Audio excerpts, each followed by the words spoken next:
မင်္ဂလာပါဒီနေ့မှာတော့ကျွန်တော်တို့ unit grade 12 unit 12ရဲ့ pathway ကိုဆက်လက်ရှင်းပြပါမယ်ကျွန်တော်တို့ paragraph 1မှာဆိုရင်ဒီ sustainability နဲ့ပတ်သက်တဲ့ဟာကိုပြောခဲ့တယ်เนาะပြီးတော့ဘာရဲ့လိုအပ်ချက်တွေလူတွေသိရှိဖို့လူတွေရဲ့သိရှိနေတာကိုဒီကောက်လိုအပ်တဲ့ချက်တွေကဘာတွေလဲဆိုတော့ paragraph မှာရှင်းပြတယ် paragraph 2မှာဆိုရင်ဒီကမ္ဘာပတ်ဝန်းကျင်ကမ္ဘာကြီးရဲ့ကျွန်တော်တို့နေထိုင်တဲ့ကမ္ဘာကြီးရဲ့ပြည်ငြိမ်မှုကိုအဓိကချိန်ချောက်နေတဲ့အရာဖြစ်တဲ့ဒီ overpopulation အကြောင်းလူဦးရေအဆမတန်တိုးပွားခြင်းအကြောင်းရှင်းပြရတယ်paragraph 3ကတော့ဒီလူဦးရေတိုးပွားမှုနှုန်းကိုရှော့ချခြင်းနဲ့ဒီသဘာဝရင်းမြစ်တွေကိုတုံ့ပြန်မှုကိုရှော့ချဖို့အတွက်ဘယ်လိုလုပ်ရမလဲဆိုတဲ့ဟာကိုရှင်းပြရတယ်ဆိုတော့ဒီနေ့မှာ paragraph 4ကိုရှင်းပြပါမယ် paragraph 4မှာကျွန်တော် to start we need to reduce our carbon footprint ဒီနေရာမှာ carbon footprint နဲ့ပတ်သက်ပြီးတော့ BOE သတင်းဌာနလည်းပြီးတော့ရှင်းပြထားတဲ့သတင်းတစ်ပုဒ်လေးကိုကျွန်တော်တို့အရင်ဆုံးနားလည်အောင်ကြည့်ပါမယ်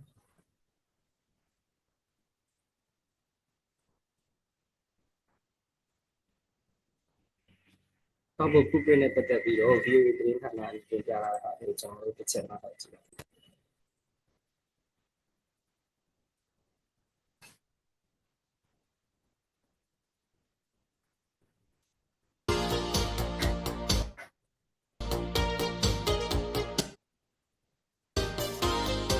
ကာဗွန်ချီယာကဘယ်ဟာဆင်းသက်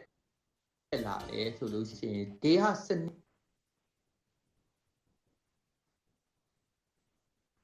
စ်ရဲ့ချီယာ ecological footprint ကနေစတာဒေဟစနစ်ခ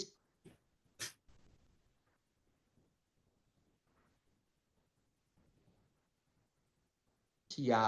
ကျွန်တော်တို့ကမ္ဘာပေါ်မှာလူတွေသတ္တဝါတွေအကုန်လုံးနေဖို့အတွက်လိုအပ်တဲ့စွမ်းအင်ကိုဘလောက်အထိလိုအပ်တယ်လဲဆိုတဲ့ဟာအကုန်ပါတာပေါ့နော်အလုံးလုံးတာအစစိုက်ပျိုးရေးမွေးမြူရေးထုတ်ကုန်ကျောင်းတက်တာပညာရေးအကုန်လုံးကိုတွက်လိုက်ပြီးတဲ့အခါကျလို့ရှိရင်ကဘာကြီးကနေပြီးတော့တဘာဝအလျောက်ထုတ်ပေးတဲ့ဟာရဲ့ပမာဏဘလောက်အထိကိုတုံးတယ်လဲဆိုတဲ့ဟာကိုတွက်တဲ့ဟာကို ecological footprint လို့ခေါ်တယ်ကုလသမဂ္ဂကနေပြီးတော့တစ်နှစ်ဘယ်နိုင်ငံကနေပြီးတော့ဘလောက်အထိစွမ်းအင်သုံးတယ်လူဦးရေဘလောက်များလာတယ်ကာဗွန်ဒိုင်အောက်ဆိုက်ထုတ်တယ်အဲ့ဒါတွေ data တွေအကုန်လုံးကိုဒီဒေဟစနစ်ရဲ့ချီယာကိုတွက်ကြတယ်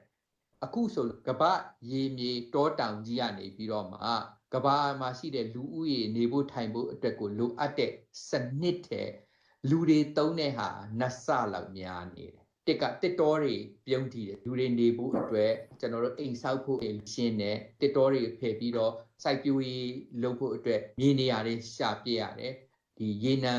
မထုတ်လို့မဖြစ်ဘူးတွားရေးလာရေးစားတောက်ရေးအတွက်လိုအပ်တဲ့ဟာတွေအကုန်လုံးပေါ့နော် ecological footprint လို့ခေါ်တယ်အဲ့ဒါကိုတွေ့ရတယ်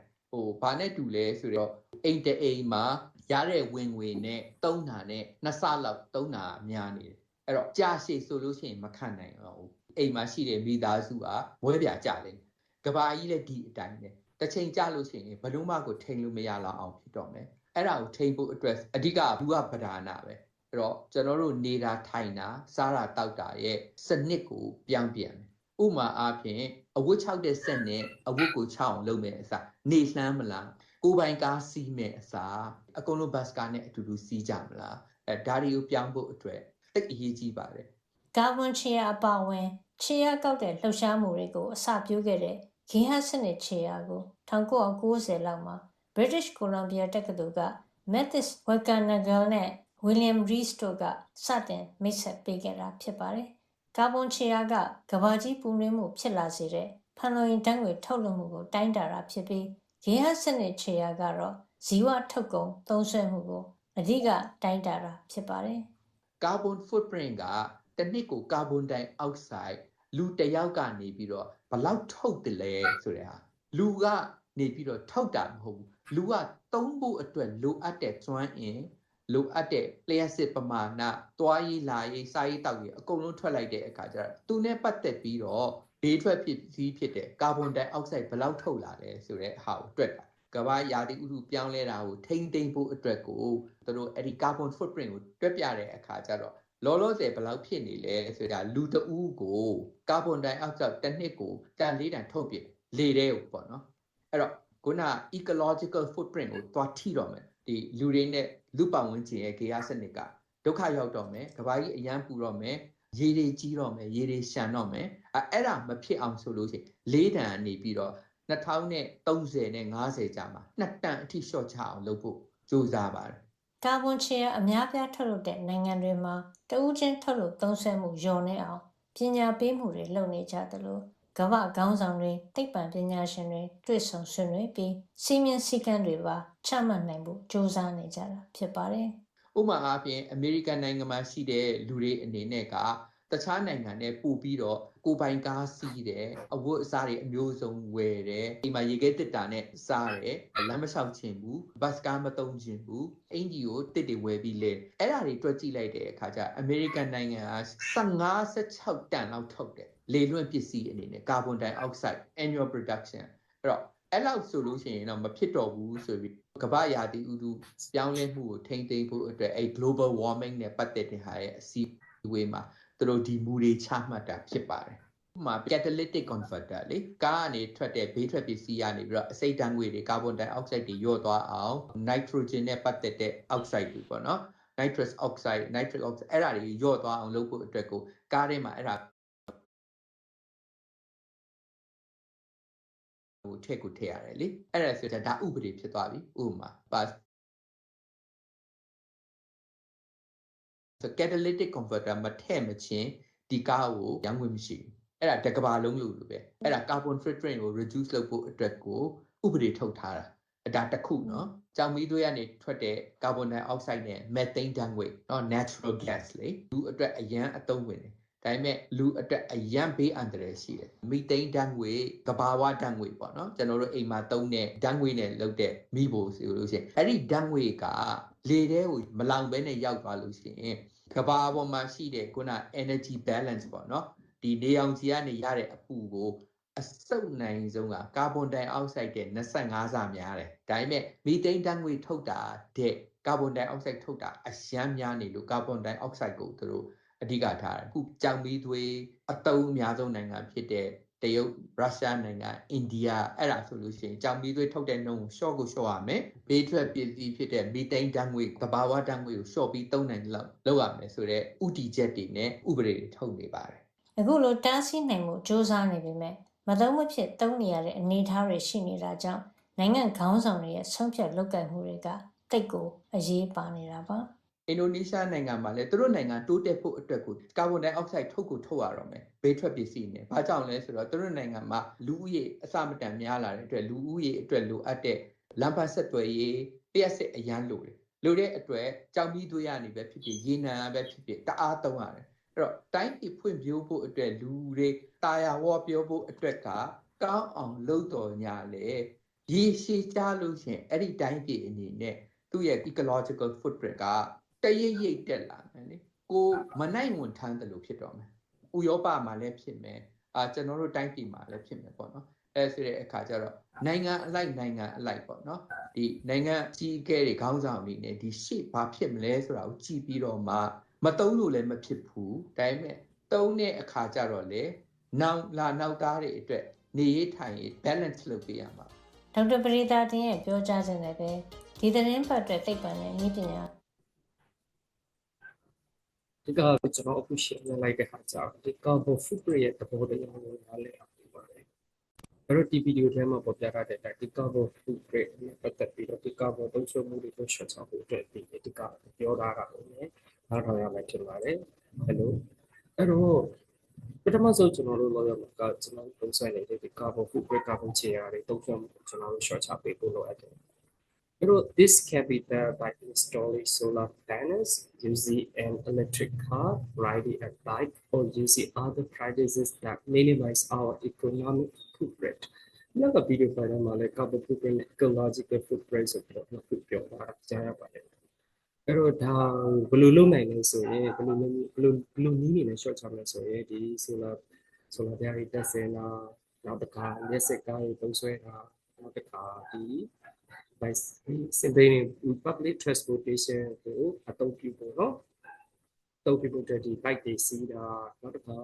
ဒီလိုအခြားကောင်းတဲ့နည်းလမ်းတွေဖြစ်တယ် ရောရှော့တက်လိုက်တဲ့ညဒီ economic footprint ကိုတက်လိုက်တဲ့ရှော့ချမဲ့အခြားနည်းလမ်းကောင်းတွေကိုကျွန်တော်တို့အသုံးပြုပြီးတော့ဒီဟာကိုဖြည့်ရှင်းနိုင်တယ်ဆိုဒီစာကိုရေးသူကအကြံပေးတယ် drawbacks mistake exit ဒီလိုလုပ်ပြီးမဲ့လည်းပဲတို့တွေမှာကကြတော့ drawback အဆူကျိုးရရှိနေတာဥပမာ for instance this can be costly အဲ့တော့ကုန်ကြများအဲ့တော့ဘယ်လိုလုပ်ကြလဲနောက်တစ်ချက် another effective way နောက်တစ်ထိရောက်တဲ့နည်းလည်းတစ်ခုကကြတော့ loud ချီဒီနေရာမှာ loud ချီဒီစတင်တာပေါ့နော် loud ချီ awareness campaign အဲ့တော့အများပြည်သူကိုသတိပေးတဲ့ campaign လေးတွေလုပ်ကြမယ် to tackle environmental problem ဒီ environment နဲ့ပတ်ဝန်းကျင်နဲ့ဆိုင်တဲ့ပြဿနာတွေကိုတန်ခဲကိုက်တွယ်ဆောင်ရွက်ဖို့အတွက်သတိပေးတဲ့ campaign လေးလှုပ်ရှားမှုတွေကိုတို့တွေစတင်မယ်လက်ရှိမှာယနေ့မှာတော့ nowadays many activists အဲ့တော့တက်ကြွလှုပ်ရှားသူတွေပတ်ဝန်းကျင်ဆိုင်တက်ကြွလှုပ်ရှားသူတွေအဲ့ဒီမှာနာမည်ကြီးထင်ရှားတဲ့ celebrity အပေါင်းနဲ့တက်ကြွလှုပ်ရှားသူတွေအများကြီး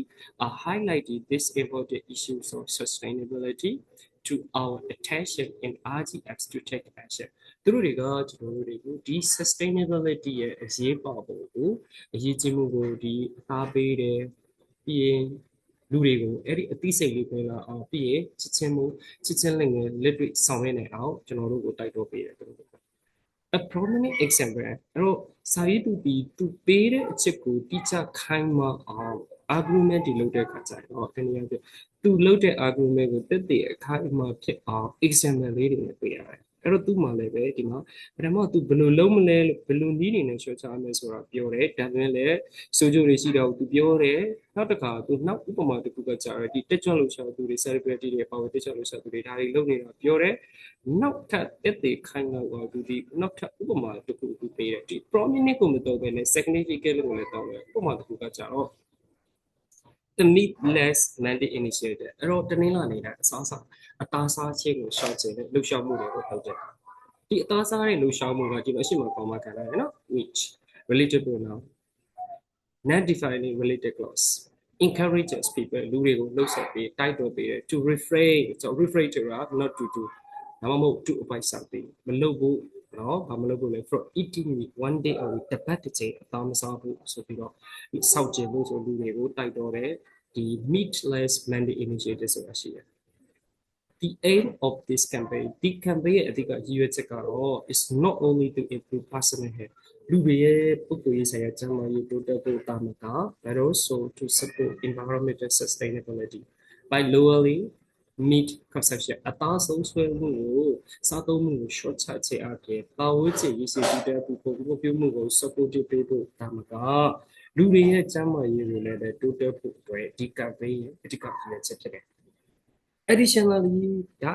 many countries have introduced programs to encourage plastic-free shopping practices. အဲ့တော့တချို့နိုင်ငံတွေဆိုရင်ဘာလို့လာလဲဆိုရင်ဒီ plastic သုံးစွဲမှုเนาะ plastic သုံးစွဲမှုကိုလုံးဝမသုံးစွဲကြဖို့အတွက်ဒီတိုက်တွန်းတဲ့ program တွေလုပ်လာတယ်။အဲ့တော့ရန်ကုန်မှာဆိုရင်ဒီမြန်မာ plaza တို့ဘာလို့လဲဆိုရင်ဈေးဝယ်တဲ့အခါကျ plastic အိတ်လေးတွေမပေးတော့တာတို့မျိုးလုပ်တယ်။ထိုင်းမှာဆိုရင်ငပြောရင်းနဲ့လုပ်တဲ့ဟာတွေကိုပေးတယ်အဲ့လိုမျိုးလေးတွေကြားရတယ်။မြင်ရတယ်ပေါ့နော်ဒီနေ့ထဲမှာ effective garbage management system နောက်တစ်ခါအမိုက်စနစ်အမိုက်သိစနစ်ကလည်းပဲ